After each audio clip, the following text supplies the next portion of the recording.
الحمد لله رب العالمين والصلاة والسلام على سيدنا محمد وسندنا محمد طه محمد ياسين محمد البشير محمد النذير محمد السراج محمد البشير محمد وصلى الله تعالى عليه وعلى آله وأصحابه وبارك وسلم تسليما كثيرا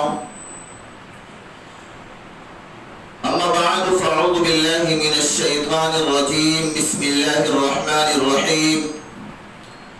لن تنالوا البر حتى تنفقوا مما تحبون وقال النبي صلى الله تعالى عليه وسلم إن لكل قوم عيد وهذا عيدنا أو كما قال عليه الصلاة والسلام. میرے محترم بزرگوں اور دوستو، اللہ جل جلالہ عما نوالہ کا بے انتہا کرم ہوا، اس کا فضل ہوا کہ بارگاہ خداوندی نے ہم سب کو ایک ایسا مبارک دن عطا فرمایا، خوشی کا دن عطا فرمایا. میرے محترم بزرگوں دوستو، ایک ایسا دن عطا فرمایا جس دن کو آقا نامدار تاجدار مدینہ سرور کونین صلی اللہ تعالی علیہ وسلم نے ارشاد فرمایا کہ اس دن اللہ جل جلالہ عما نوالہ سارے فرشتوں کو اکٹھا کرتے ہیں اور فرشتوں سے خطاب کر کے بارگاہ خداوندی التجا کرتے ہیں کہ اے میرے فرشتوں، میرے بندے نے پوری مزدوری ادا کر دی ہے، اب اس کے عوض میں اس کو کیا عطا فرماؤں؟ فرشتے کہتے ہیں کہ اے باری تعالیٰ، جب مزدور نے پوری مزدوری کر دی ہے تو اس کو اس کی اجرت دے دی جائے.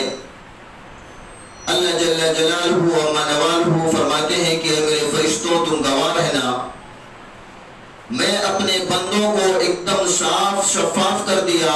میں نے اپنے بندوں کے گناہوں کو بدل دیا نیکیوں میں، میں نے اپنے بندوں کے گناہوں کو راک کر دیا جلا کر کے، اور اس کو میں نے راک کرنے کے بعد فضاؤں میں، دریاؤں میں، سمندروں میں اڑا دیا. میں اپنے بندے کو آج اس طریقے سے کر دیا جیسا کہ وہ آج اپنے ماں کے پیٹ سے جنم لیا ہو. میرے محترم بزرگوں اور دوستو، عید کا دن، خوشی کا دن اللہ پاک نے ہم سب کو انعام کے طور پر عطا فرمایا کہ ہم نے رمضان المبارک کے 30 روزے پورے کیے. اللہ کے خوف کی وجہ سے ہم نے 30 دن نہ کچھ کھایا نہ کچھ پیا، اور ہم اپنی بیویوں سے بھی دنیا اختیار کر کے رکھے، اپنے نفس کے اوپر کنٹرول کر کے رکھے، یہ اللہ کے خوف کی وجہ سے. تو اللہ جل جلالہ عما نوالہ کی ذات جو ہے خوش ہو کر کے یہ اپنے بندوں کو ایسا اعزاز و اکرام فرماتے ہیں. تو آئیے ہم سب جس کی امت ہے ان کی شان میں ایک مرتبہ درود پاک پڑھ لیں. اللہم صلی وسلم علی سیدنا محمد وعلی آل سیدنا محمد وبارک وسلم. صلو علیہ صلاۃ و سلام علیک یا حبیب اللہ. میرے محترم بزرگوں اور دوستو، اللہ جل جلالہ عما نوالہ نے رمضان المبارک کے اندر جو زکوٰۃ اور فطرے کا نصاب رکھا ہے، یہ زکوٰۃ اور فطرہ اس لیے رکھا گیا ہے، بعض علماء کرام فرماتے ہیں کہ ہمارے قوم کے اندر کچھ غریب طبقے ہیں، یتیم بھی ہیں، اس قوم کے اندر بیوہ بھی ہیں، تاکہ ہمارے خوشی کے ساتھ وہ بھی شریک ہو سکے، وہ بھی خوشیاں منا سکے، یہ رقم ان تک پہنچ جائے. میرے محترم بزرگوں دوستو، ہم ایسے نبی کی امت ہے، اگر ہم صحابہ کرام رضوان اللہ تعالی علیہم اجمعین کی زندگیوں میں نچوڑ کر دیکھیں تو وہ عاشق رسول ایسے ہوا کرتے تھے کہ اپنی جان بھی قربان کر دیتے اور فخر محسوس کرتے تھے۔ میرے محترم بزرگوں دوستو، قرآن میں اللہ پاک ارشاد فرماتا ہے وَمَا آتَاكُمُ الرَّسُولُ فَخُذُوهُ وَمَا نَهَاكُمْ عَنْهُ فَانْتَهُوا، کہ اگر میرا محبوب جس کام کو کرنے کا حکم کر دیں اس کام کو کرنا ضروری ہو جائے گا، اور اگر میرا محبوب جس کام سے روکے اس کام سے رکنا بھی ضروری ہو جائے گا۔ تو آقا نامدار تاجدار مدینہ سرور کونین صلی اللہ علیہ وسلم نے یہ بتلایا کہ زکوٰۃ جو ہے وہ فرض ہے۔ اللہ کے رسول نے کہہ دیا تو ہم کو اس کو ادا کرنا یہ فرض اور ضروری ہے۔ میرے محترم بزرگوں اور دوستو، اسی طرح سے فطرہ بھی ہے، فطرے کی رقم، تاکہ غریب طبقہ جو ہماری قوم کے اندر ہے وہ بھی خوشیاں مناتا رہے۔ اگر اللہ کے رسول صلی اللہ علیہ وسلم صحابہ کرام رضوان اللہ تعالی علیہم اجمعین سے یہ کہہ دے کہ جنگ چھڑ گئی ہے تو وہ اپنے سروں کو لے کر کے پہنچ جاتے تھے کہ ہم شہید ہو جائیں گے، جام شہادت نوش کر لیں گے۔ میں آپ لوگوں کے سامنے ایک واقعہ بتاتا ہوں کہ ایک مکہ المکرمہ کے اندر ایک خاتون ہے، اللہ کے رسول صلی اللہ علیہ وسلم ہجرت کر لیے، اور ہجرت کرنے کے بعد اللہ کے رسول صلی اللہ علیہ وسلم نے اعلان فرما دیا کہ مکہ کے اندر رہنے والے جتنے صحابہ ہیں، صحابیات ہیں، سب ہجرت کر کے میرے دامن میں آ جائیں، یعنی مدینہ المنورہ آ جائیں۔ یہ اعلان اللہ کے رسول صلی اللہ علیہ وسلم فرمائے۔ سارے صحابہ، جبکہ مشرکوں کا دبدبہ ہے، مشرکوں کا خوف ہے، اس کے ڈر، ان لوگوں کے ڈر صحابہ کرام رضوان اللہ تعالی علیہ اجمعین کی وہ چاہت اس امنگ کو پیچھے نہیں کر سکتی تھی، ان کے قدم کو پیچھے نہیں ہٹا سکتی تھی۔ لیکن جب اللہ کے رسول صلی اللہ علیہ وسلم نے اعلان فرما دیا کہ ہجرت فرما کر مدینہ میں آ جائیں اور میرے دامن میں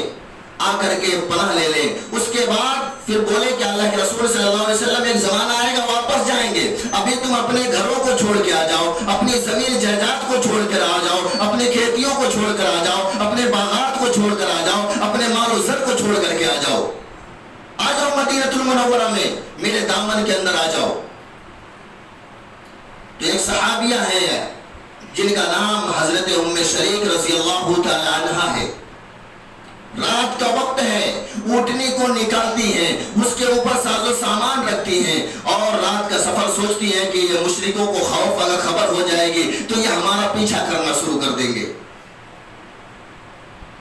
وہ رات کے وقت میں نکلتی ہیں، مکہ سے لے کر کے مدینہ کی دوری 600 کلومیٹر کی ہے۔ وہ تر و تنہا صحابیات رضی اللہ تعالی عنہ جن کا نام حضرت ام شریک رضی اللہ تعالی عنہ ہے، وہ اپنی سواری اونٹنی پر بیٹھتی ہیں اور نکل جاتی ہیں مکہ سے باہر۔ مشرکوں کو خبر ہوتی ہے کہ ام شریک مکہ چھوڑ کر ہجرت کر رہی ہیں، مدینہ المنورہ میں جا رہی ہیں، آقا علیہ الصلوۃ والسلام کی پناہ میں جا رہی ہیں۔ ان کا پیچھا مشرکوں نے کیا، یہ چلتی جا رہی، ریگستان علاقہ آتا ہے، ریگستان آتا ہے۔ اب وہ حضرت ام شریک رضی اللہ تعالیٰ عنہ کہتی ہیں مجھے خوف تھا کہ یہ میرا پیچھا کریں گے۔ کچھ دیر کے بعد گھوڑے چلنے کی آوازیں آ رہی ہیں، مجھے ایسا لگا کہ کافر جو مشرک ہے مدینہ المنورہ کے جو دشمنان اسلام ہے وہ میرا پیچھا کر لیے ہیں۔ کچھ دیر کے بعد چاروں طرف سے حضرت ام شریک رضی اللہ تعالیٰ عنہ کو گھیر لیتے ہیں اور کہتے ہیں کہ روک، اپنی اونٹنی کو روک، اور تم مکہ چھوڑ کر مدینہ کیوں جا رہی ہے؟ وہ جب اپنی اونٹنی کو روکتی ہے تو اس دشمنان اسلام نے جتنے لوگ تھے حضرت ام شریک رضی اللہ تعالیٰ عنہ کو اتنا مارا لہو لہان کر دیا،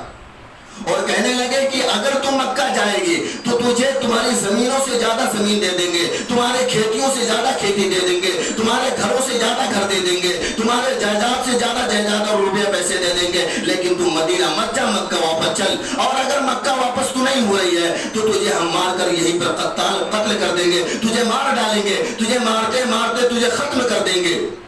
لیکن وہ صحابیات کے دل کے اندر ایسا ایمان تھا کہ اللہ کے رسول صلی اللہ علیہ وسلم نے فرما دیا، اعلان کر دیا تو جان چلی جائے پرواہ نہیں ہے۔ روایتوں کے اندر آتا ہے کہ ام شریک رضی اللہ تعالیٰ عنہ رونے لگی۔ وہ لوگ کہنے لگے، دشمنان اسلام کہنے لگے کہ آپ رو مت، مکہ چلو واپس، ہم تم کو چھوڑ دیں گے، کچھ بھی نہیں کہیں گے۔ وہ ام شریک رضی اللہ تعالیٰ عنہ کہتی ہے کہ میں اس لیے نہیں روتی ہوں، میرے پاس اللہ پاک اگر 100 جان دیتے تب بھی میں قربان کر دیتی۔ جس وقت سے میں اسلام کے اندر داخل ہوئی ہوں اس وقت سے لے کر کے اللہ کے رسول صلی اللہ علیہ وسلم کا کوئی بھی حکم ایسا نہیں کہ میں نہ مانی ہوں۔ آج اللہ کے رسول صلی اللہ علیہ وسلم نے اعلان فرما دیا اور مکہ سے میں چھوڑ کر کے، سارا اپنا مال و متاع چھوڑ کر کے، اپنے گھروں کو چھوڑ کر کے اور اپنی کھیتیوں کو چھوڑ کر کے، باغات کو چھوڑ کر کے میں مدینہ المنورہ ہجرت کر رہی ہوں۔ تم لوگ مجھے مارنے کی دھمکی دے رہے ہو، میں ڈرنے والی نہیں ہوں، میرے پاس 100 جانیں ہوتی تو میں قربان کر دیتی۔ اب یہ لوگ پریشان ہو گئے کہ واپس نہیں جائے گی، آپس میں طرح طرح کی تدبیریں کرنے لگے، مشورے کرنے لگے کہ اس کے ساتھ کیا کیا جائے۔ کچھ لوگوں نے کہا اس کو جان سے مار دیا جائے، کچھ لوگوں نے کہا مارو مت، اس کے ہاتھوں میں ہتھکڑیاں پہنا دو اور پاؤں میں بیڑیاں پہنا دو اور اس پہاڑ کے نیچے گڈھا کھودو اور اس کے بعد اس پہاڑ سے اس کے اندر ڈھکیل دو۔ یہ اس کو نہ کھانا ملے گا اور نہ پانی ملے گا، یہ ریگستانی علاقہ ہے، یہاں سے اگر وہ نیچے سے چلائے گی بھی، چیخے گی بھی، آواز دے گی، کوئی سننے والا نہیں ہوگا، یہ خود بخود مر جائے گی۔ لیکن اللہ کے رسول صلی اللہ علیہ وسلم کا ایسا عشق تھا کہ وہ ڈری نہیں۔ وہ دشمنان اسلام نے جب ہاتھوں میں ہتھکڑیاں باندھ دی اور پیروں میں بیڑیاں ڈال دیے اور پہاڑ کے نیچے اتر کے کھڈا کھودے اور اس پہاڑ سے نیچے ڈھکیل دیے، اس کھڈے میں جب گئی ہیں، کہنے لگے دشمنان اسلام اب تو تجھے کوئی کھانا کھلانے والا نہیں، اب تجھے تو کوئی پانی پلانے والا نہیں، اب تو خود تو مر جائے گی۔ دھکیل کر کے اور ان کی اونٹنی اور سامان لے کے مکہ وہ دشمنان اسلام واپس آتے ہیں۔ میرے محترم بزرگ اور دوستو، لیکن وہ اللہ کی بندی، اللہ کے اوپر ایسا توکل اس کا، وہ بارگاہ خداوندی میں اپنی التجا کو بڑھا لیتی ہے اور کہتی ہے کہ اللہ مجھے آپ نے میری ماں کے پیٹ میں 9 مہینے 13 دن تک رکھا، یہ دشمن کیا سمجھتے ہیں کہ میرا رب اس لائق نہیں ہے کہ تجھے کھانا کھلا سکے، تجھے پانی پلا سکے، یا تو زندہ نہیں رہ سکتی ہے۔ میرا رب تو مجھے یقین ہے وہ رب ہے کہ ماں کے پیٹ میں 9 مہینے 13 دن تک بھی کھلاتا اور پلاتا رہا، اور مجھے یہ یقین ہے وَتُعِزُّ مَن تَشَاءُ وَتُذِلُّ مَن تَشَاءُ کہ عزت اور ذلت دینے والی ذات صرف اللہ کی ہے، موت اور حیات دینے والی ذات صرف اللہ کی ہے۔ تخرج الحج من الميت وتخرج الميت من الحي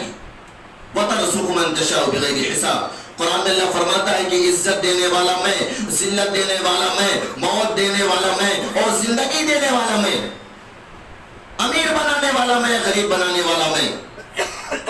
وہ اللہ سے اپنے لو کو لگائی ہیں اور اللہ کے سامنے دعا کر رہی ہیں، ہاتھوں کو تو اٹھا نہیں سکتی کیونکہ ہاتھوں میں ہتھکڑیاں لگی ہوئی تھی۔ میرے محترم بزرگوں دوستو، روایتوں کے اندر آتا ہے کہ حضرت ام شریف رضی اللہ تعالیٰ عنہ نے کہا کہ میرے سامنے آسمان سے ایک ڈول آ رہی ہے، مجھے ایسا اندیشہ ہونے لگا کہ یہ میرے اوپر گر جائے گی، اس میں رسی نہیں بندھی تھی۔ وہ آہستہ آہستہ میرے سامنے آئی اور لڑک گئی میرے منہ کے پاس۔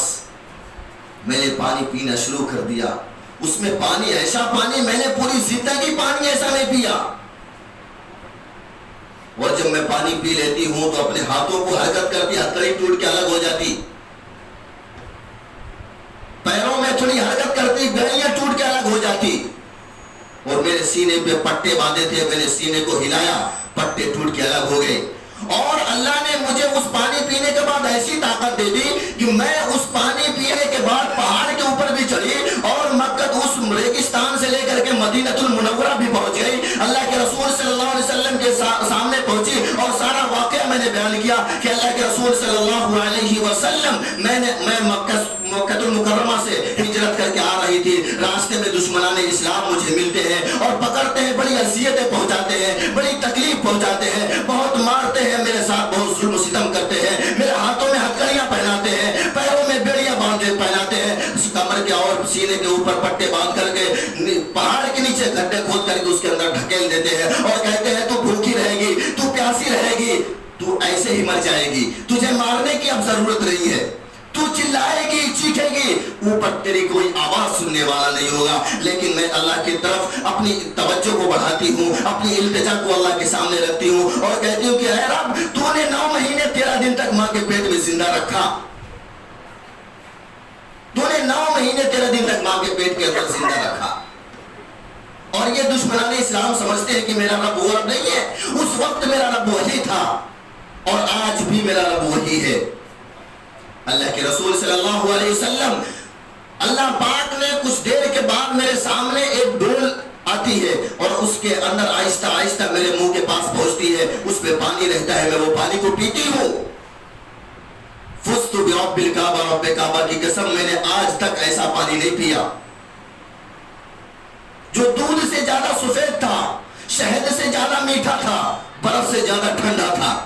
اور اس پانی کو پینے کے بعد میں اپنے ہاتھوں کو جنبش کی، ہتھکڑی ٹوٹ کے الگ ہو گئی، پیروں کو ہلایا، بیڑیاں ٹوٹ کے الگ ہو گئی، کمر کو ہلاتی ہوں اور سینے کو ہلائی تو وہ پٹے ٹوٹ کے ٹکڑے ٹکڑے ہو گئے۔ اور اللہ کے رسول صلی اللہ علیہ وسلم، میرے اندر ایسی طاقت آئی کہ میں اس گڈھے سے پہاڑ کے اوپر چڑھی اور وہاں سے لے کے ریگستان سے مدینہ المنورہ میں پہنچی ہوں، ابھی تک مجھے پانی کا احساس نہیں ہوا۔ اللہ کے پیارے رسول صلی اللہ علیہ وسلم فرماتے ہیں کہ اے میرے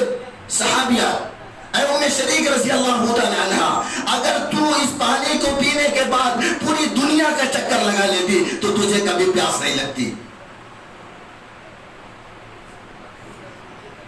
پوری دنیا کا چکر لگاتی تجھے کبھی پیاس نہیں لگتی۔ اللہ کے رسول صلی اللہ علیہ وسلم نے فرمایا، جس طریقے سے تو اللہ کے سامنے اپنے لو کو لگائی تھی، جس طریقے سے تیرا توکل اللہ کے اوپر تھا، جس طریقے سے تیرا یقین اللہ کے اوپر تھا، صبح قیامت تک میرا کوئی بھی بندہ، میرا کوئی بھی امتی اگر اللہ کے ساتھ یہی معاملہ کر لے تو تیرے ہر ناممکن کو اللہ ممکن کر دے گا۔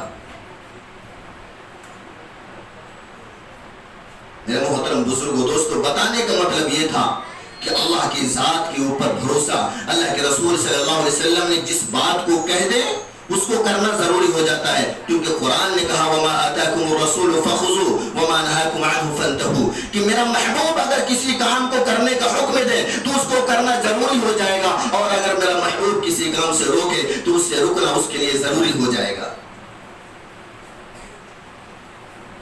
اللہ کے رسول صلی اللہ علیہ وسلم نے اس دنیا کے اندر تشریف لائے،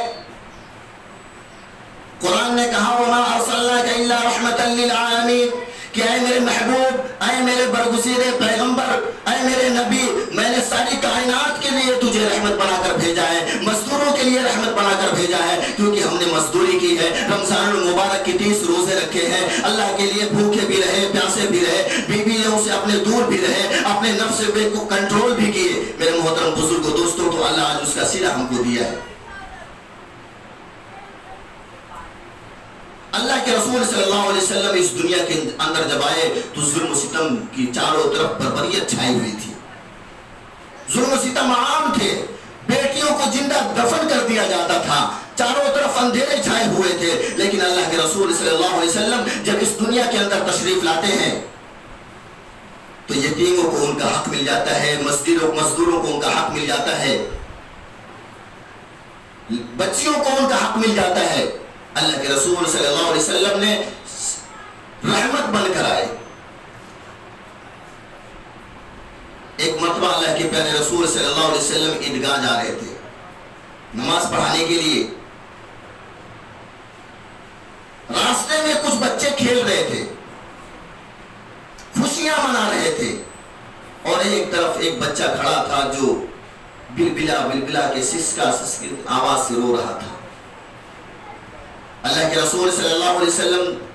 کی نظر جب بچوں کے اوپر پڑتی ہے تو دیکھتے ہیں کہ ایک طرف سارے بچے خوشیاں منا رہے ہیں، کھیل رہے ہیں، نئے کپڑے پہنے ہوئے ہیں، دوسری طرف ایک بچہ میلا کچیلا کپڑا پہن کر سسکیاں بھر بھر کے رو رہا ہے۔ اللہ کے رسول صلی اللہ علیہ وسلم رحمت للعالمین ہے. اللہ کے رسول صلی اللہ علیہ وسلم اس بچے کے پاس جاتے ہیں اور کہتے ہیں کہ اے بیٹا تم کیوں رو رہے ہو, اے میرے بیٹے تم کیوں رو رہے ہو, تم نے خوشیاں کیوں نہیں منائی, آج عید کا دن ہے. تو اس بچے نے کہا کہ اللہ کے رسول صلی اللہ علیہ وسلم میں یتیم ہوں,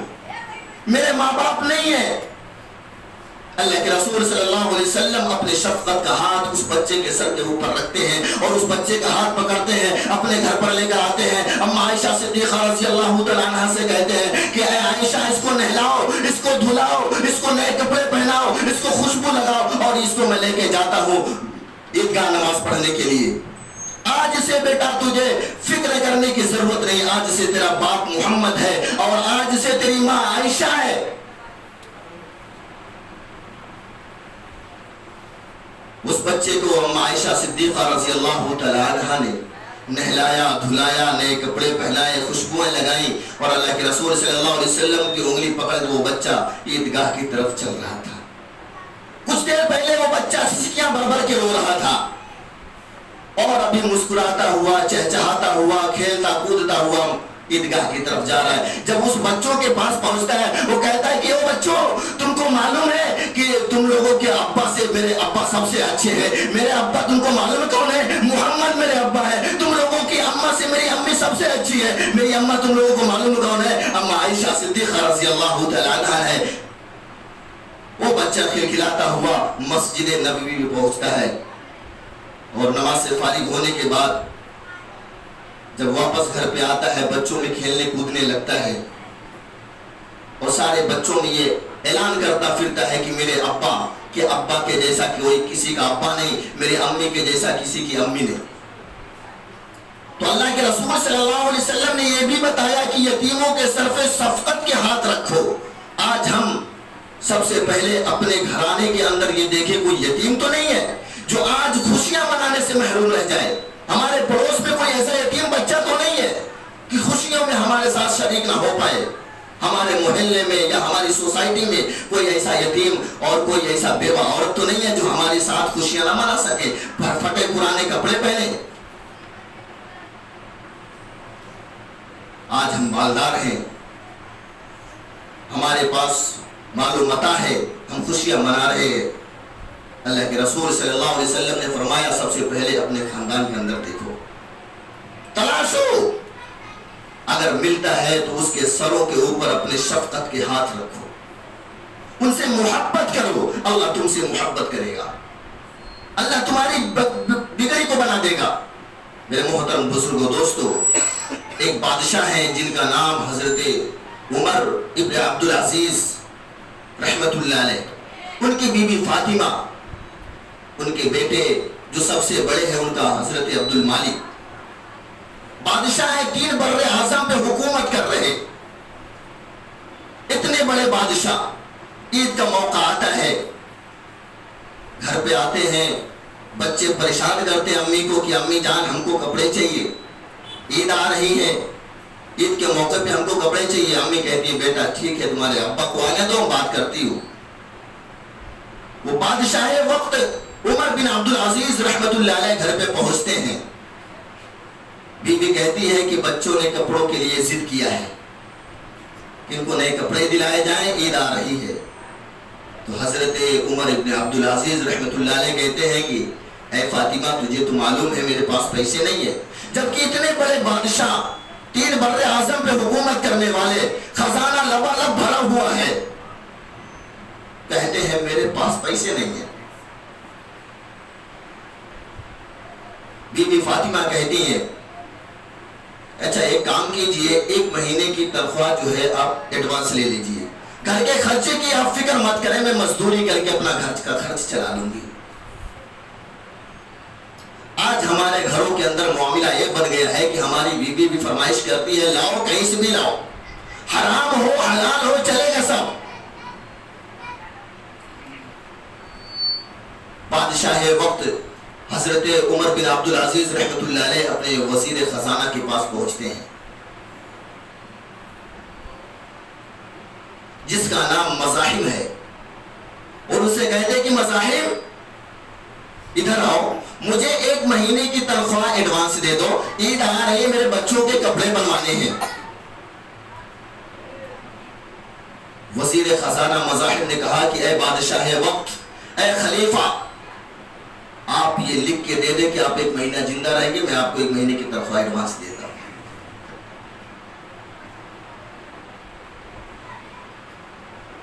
بادشاہ وقت حضرت عمر ابن عبدالعزیز رحمت اللہ علیہ کا سر نیچے ہو گیا، کیوں زندگی کا کوئی بھروسہ نہیں کب چل دے ہم۔ سر کو نیچے کیا اور گھر پہ آئے، بیوی سے کہنے لگے کہ اے فاطمہ، نہیں ہو سکتا، نہیں ہو سکتا۔ میں نے وزیر سے بات کی، وزیر نے کہا آپ لکھ کے دے دیں کہ 1 مہینہ زندہ رہیں گے تو میں آپ کو 1 مہینے کی تنخواہ ایڈوانس میں دے دیتا۔ بچوں سے کہہ دو کہ میں ان کا باپ ان کو کپڑے نہیں دلا سکتا۔ جبکہ 3 بر اعظم پہ حکومت کرنے والے اتنے بڑے بادشاہ بولے کہ مجھ سے پہلے 3 بادشاہ گزرے ہیں جو مسلمانوں کے خزانے کو لوٹ کے برباد کر دیے، ختم کر دیے، لیکن اتنی وقت میں